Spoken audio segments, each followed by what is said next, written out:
آپ کو بہت زیادہ فائدہ ہوگا، کیونکہ جو غذا ہوتی ہے وہ 75% کام کرتی ہے۔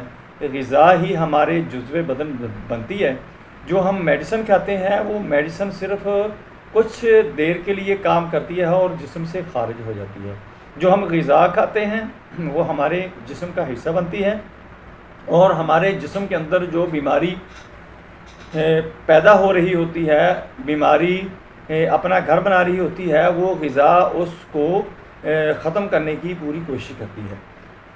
اور اس کے ساتھ ساتھ جو ہم ورزش کرتے ہیں، اس سے ہمارا جو لائف سٹائل ہوتا ہے وہ چینج ہو جاتا ہے۔ بیماری کے اوپر ہماری جو امیونٹی ہوتی ہے، یعنی قوت مدافعت ہوتی ہے، وہ اس کے اوپر اپنا پورا اثر جما لیتی ہے اور اس بیماری کو جسم کے اندر سے ختم کر دیتی ہے۔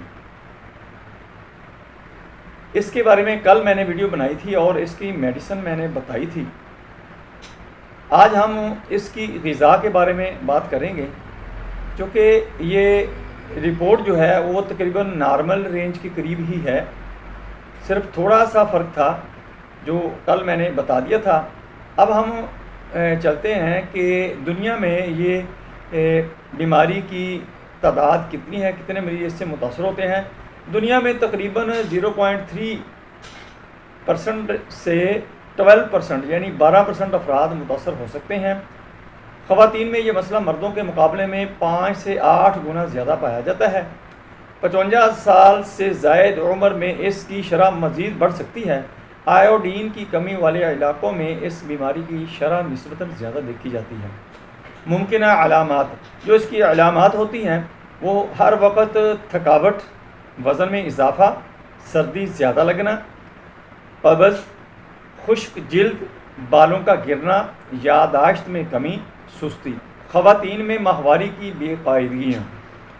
تفصیلی غذائی منصوبہ جو ہے وہ میں آپ کو بتانے لگا ہوں۔ بہتر یہ ہے کہ آپ اپنے پاس کاپی پینسل رکھ لیں اور اس کو لکھنا شروع کر دیں۔ اسی ترتیب میں آپ نے اس کو استعمال کرنا ہے۔ لیکن یہ ہے کہ جو میں نے غذا آپ کو بتانی ہے اس کے اندر یہ آپ کر سکتے ہیں کہ اسی کرائیٹیریا کے اندر آپ اس غذا کو استعمال کر سکتے ہیں۔ یعنی جو میں نے صبح بتائی ہے، ناشتے کے اندر بتائی ہے، وہ آپ دوپہر کو استعمال کر سکتے ہیں، شام کے وقت استعمال کر سکتے ہیں۔ اور جو میں نے شام کے وقت کی بتائی ہے وہ آپ صبح یا دوپہر کے وقت آگے پیچھے اس خوراک کو کر کے آپ استعمال کر سکتے ہیں، لیکن آپ نے اسی کرائیٹیریا کے اندر رہتے ہوئے یہ غذائیں آپ نے استعمال کرنی ہے۔ انشاءاللہ آپ کا